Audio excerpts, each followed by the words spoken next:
In this video I show you how you can create a fly lapse in just a second thanks AI technology. You just need to record and the app is doing the rest for you so that you can enjoy creating new fly lapse. I will guide you through the whole process, how you set up your camera and also how you can reframe or re-edit your fly lapse in the Insta360 ONE app. I combined a little video clip for you, so let's dive into it.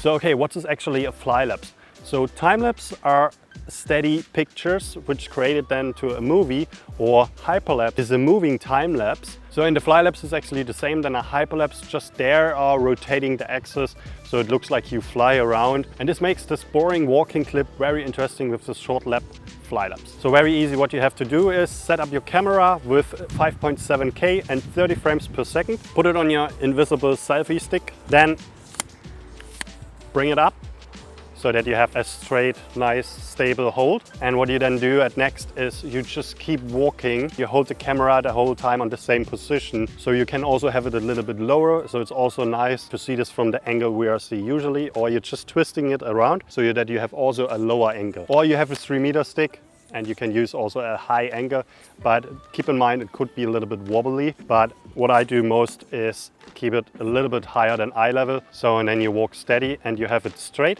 and that's all. After you walk around for 2 to 3 minutes, you have a 20 to 25 seconds fly lapse clips. Depends how fast you are doing the speed ramps. Next, we are going now to the editing part, which you can use on your iPhone, or I'm doing it right now on my iPad.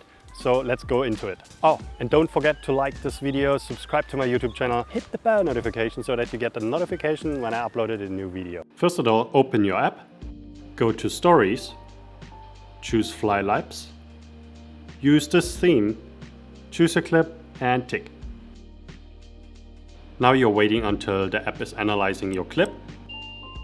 Then you choose the viewpoints you want to show, or which is actually the frame points.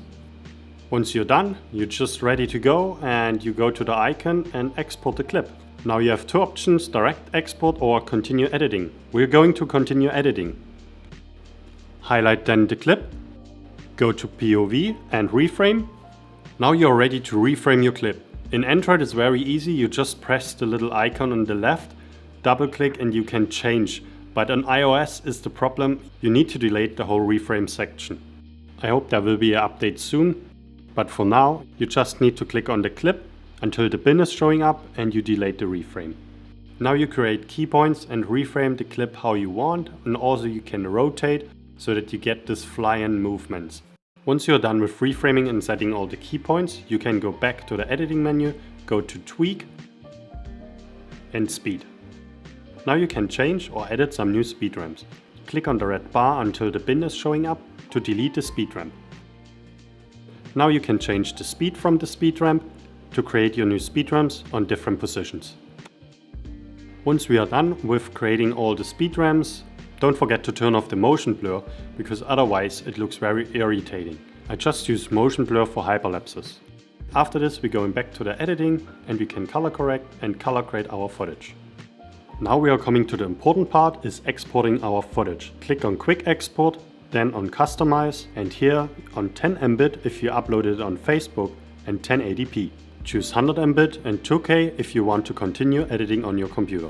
But for now we are exporting it in 10-bit so that your footage get not so compressed from Facebook or Instagram when you upload your video clip. A little hack, if you export your fly lapse after you created it with direct export, there you have only the option to use 1080p with 75 Mbit.